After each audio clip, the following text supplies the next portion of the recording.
হানজালার স্ত্রী নবীজির কাছে গিয়ে বললেন, ইয়া রাসূলুল্লাহ, ইয়া হাবিবাল্লাহ, আমার স্বামী হানজালা পবিত্র অবস্থায় চলে গিয়েছে। আপনি তো শহীদ যারা হয়ে যায় শহীদদেরকে কিন্তু গোসল দেওয়া হয় না। নবীজিকে বললেন, ইয়া রাসূলুল্লাহ, আমার স্বামী হানজালাকে আপনি গোসল করিয়ে দেন। সঙ্গে সঙ্গে আমার নবীর কাছে ফেরেশতারা এসে, জিবরিল আমিন এসে জানিয়ে দিয়েছে, ও নবী, আপনার হানজালাকে গোসল করানোর কোনো দরকার নাই। আপনার হানজালাকে ফেরেশতারা তো আল্লাহর পবিত্র পানি দিয়ে আল্লাহ তাআলা গোসল করে দিয়েছেন। সুবহানাল্লাহ। এই যে শহীদি মৃত্যুর কথা, তিনিও কিন্তু সব সময় বিভিন্ন তাফসির মাহফিলগুলোতে তিনি শহীদি মৃত্যু কামনা করতেন। আল্লাহ তাআলা শেষ পর্যন্ত তাকে শহীদি মৃত্যু দান করেছেন, কারণ তিনি জালিমের কারাগারে বন্দী হয়ে জালিমরা করেছে। ঠিক কিনা বলেন? আমরা আমভাবে তিনি একজন মুফাসসির ছিলেন, কোরআনের খাদেম ছিলেন। আমরা কোরআনের খাদেম হিসেবে তার ব্যাপারে আমরা কথা বলছি। এখানে আমরা কোনো দলাদলি নয়, আমরা শুধুমাত্র তিনি একজন কোরআনের খাদেম ছিলেন, 50 বছর কোরআনের খিদমত করেছেন। এজন্য আমরা কোরআনের জন্য ওনাকে এখনও ভালোবাসি। আমরা কোরআনের জন্য একে অপরকে, সবাইকে আমরা কোরআনের জন্য, ইসলামের জন্য ভালোবাসি। ঠিক কিনা বলেন? সম্মানিত ভাইয়েরা, 14ই আগস্ট, আজকে 14ই আগস্টে আমাদের বাংলাদেশের হৃদয়ের স্পন্দন আল্লামা দেলাওয়ার হোসাইন সাঈদী রাহিমাহুল্লাহ, তাকে এদেশের তৎকালীন সময়ের স্বৈরাচাররা তাকে জেলে ধুকে তাকে কষ্ট দিয়ে এক পর্যায়ে তাকে, আল্লামাকে তারা হত্যা করেছে। ঠিক কিনা বলেন? আল্লামা সাঈদী রাহিমাহুল্লাহ কোনো দলের হিসেবে আমরা কথা বলছি না, কোনো দলকে ট্যাগ করে আমরা কথা বলছি না। সব দিক দিয়ে সর্বদলের লোক তাকে সাপোর্ট করত। তার জনপ্রিয়তা, তার প্রতি মানুষের ভালোবাসা দেখে তৎকালীন সময়ের স্বৈরাচাররা তাকে খাঁচায় বন্দি করেছিল। তারা ভেবেছিল যে আল্লামাকে খাঁচায় বন্দি করলে, প্রিয় মুফাসসিরকে খাঁচায় বন্দি করলে কোরআনের দাওয়াত বন্ধ হয়ে যাবে। তারা ভেবেছিল আল্লামাকে বন্দি করলে তার কথা মানুষ ভুলে যাবে। এই ভেবে তারা সর্বশেষ তাকে মেডিকেল ক্লিন করে দুনিয়া থেকে বিদায় করে দিয়েছে।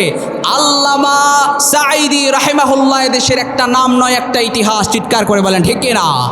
আল্লামা সাঈদী রাহিমাহুল্লাহ, যার জন্য এখনো মানুষ প্রতিনিয়ত তাহাজ্জুদ পড়ে দোয়া করে, সুবহানাল্লাহ পড়েন।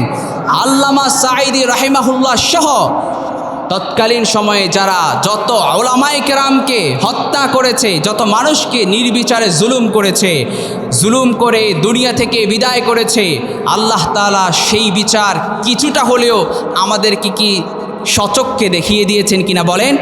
আল্লাহ তাআলা কোরআনে কারীমে কি বলেছেন? ওয়ালা তাহসাবান্নাল্লাহা গাফিলান আম্মা ইয়ামালুজ জালিমুন। জালেমরা যা করছে সে ব্যাপারে আল্লাহ গাফিল নন, সে ব্যাপারে আল্লাহ উদাসীন নন। ইন্নামা ইউআখিরুহুম লিয়াউমিন তাশখাসু ফীহিল আবসার। আল্লাহর হাবিব সাল্লাল্লাহু আলাইহি সাল্লাম বলেছেন, ইন্নাল্লাহা লা ইউমলিজ জালিম। জালেমদেরকে আল্লাহ তাআলা ছাড় দেন, ঢিল দেন। ফাইদা আখাযাহু লাম ইউফলিতহু। যখন জালেমদেরকে আল্লাহ ধরেন, জনমের মতো ধরেন। চিৎকার করে বলেন ঠিক কিনা? আল্লামা সাঈদী রাহিমাহুল্লাহ, যার জন্য এদেশের লক্ষ কোটি মানুষ পাগল পাড়া ছিল, তাকে এই দিনে হয়েছে। আমরা আজকে জুমাবার আমরা আল্লাহর কাছে ফরিয়াদ করি, আল্লাহ তাকে আপনি শহীদি মৃত্যু এবং জান্নাতের সুউচ্চ মাকাম আপনি দান করে দেন। পড়েন আমিন। আর জোরে বলেন আমিন। ফেরেশতাদের মাধ্যমে আল্লাহ তাআলা তাকে পবিত্র করে দিয়েছেন, আপনার কষ্ট করার দরকার নাই। সুবহানাল্লাহ পড়েন। সম্মানিত ভাইয়েরা, জুলাইবিব রাদিয়াল্লাহু তাআলা আনহুর ঘটনা তো আরও হৃদয় বিদারক। জুলাইবিব রাদিয়াল্লাহু তাআলা আনহু ছিলেন একজন সাধারণ মানুষ, যাকে সমাজের কেউ মূল্যায়ন করে না, সমাজের কেউ তাকে সম্মান করে না, রেসপেক্ট করে না, তার কোনো সমাজে দাম নাই। দেখবেন আমাদের সমাজে কিছু মানুষ থাকে যাদেরকে সমাজের মানুষ 2 পয়সারও মূল্যায়ন করে না। এমন কিছু মানুষ আছে, আপনি তাদেরকে 2 পয়সার মূল্যায়ন না করলেও এমন অনেক আল্লাহর বান্দা আছে যাদেরকে আল্লাহ তাআলা ভালোবাসেন। এমন অনেক মানুষ সমাজে আছে। জুলাইবিব রাদিয়াল্লাহু তাআলা আনহু সাধারণ, একেবারেই সাধারণ থেকে সাধারণ একজন সাহাবী ছিলেন। জুলাইবিব রাদিয়াল্লাহু তাআলা আনহু তিনি এই সাধারণ মানুষকে তার আশেপাশের এলাকার কেউ মূল্যায়ন করতো না। যখন গিয়েছে তিনিও বিবাহ করে যুদ্ধে গিয়েছেন। ওই অবস্থায় তার ব্যাপারে কেউ খোঁজ খবরও নিচ্ছে না, মানে তার ব্যাপারে কারো মূল্যায়নই নাই, এমন একটা পরিস্থিতি। নবীজি জুলাইবিবের কথা সাহাবাই কেরামদেরকে যখন জিজ্ঞেস করলেন, এরপরে নবীজি জুলাইবিব রাদিয়াল্লাহু তাআলা আনহুকে খুঁজে পেয়েছেন। কাফেরদের 6 জন বা 7 জনের সাথে জুলাইবিব রাদিয়াল্লাহু তাআলা আনহু ছিল একসাথে, তাদেরকে হত্যা করে তাদেরকে মেরে তারপর তিনিও শহীদ হয়ে গিয়েছেন। ওই অবস্থায় তিনি শহীদ হয়ে গিয়েছেন। এই নবীজি জুলাইবিব রাদিয়াল্লাহু তাআলা আনহুকে বারবার খুঁজতে লাগছিলেন যে জুলাইবিব কোথায়, অথচ জুলাইবিবকে কেউ মূল্যায়ন করতো না। নবীজি সাল্লাল্লাহু আলাইহি সাল্লাম যখন দেখলেন যে 7 জন এর পাশে তাকে হত্যা করা হয়েছে, আল্লাহর হাবিব সাল্লাল্লাহু আলাইহি সাল্লাম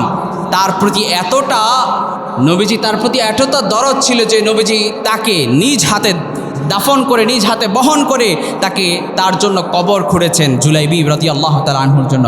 এইভাবে কথা বলতে গেলে আমরা আরও অনেক সাহাবীর কথা আমরা বলতে পারি, যেই সাহাবীরা শহীদ হওয়ার জন্য শহীদি তামান্না এমনভাবে লালন করতেন।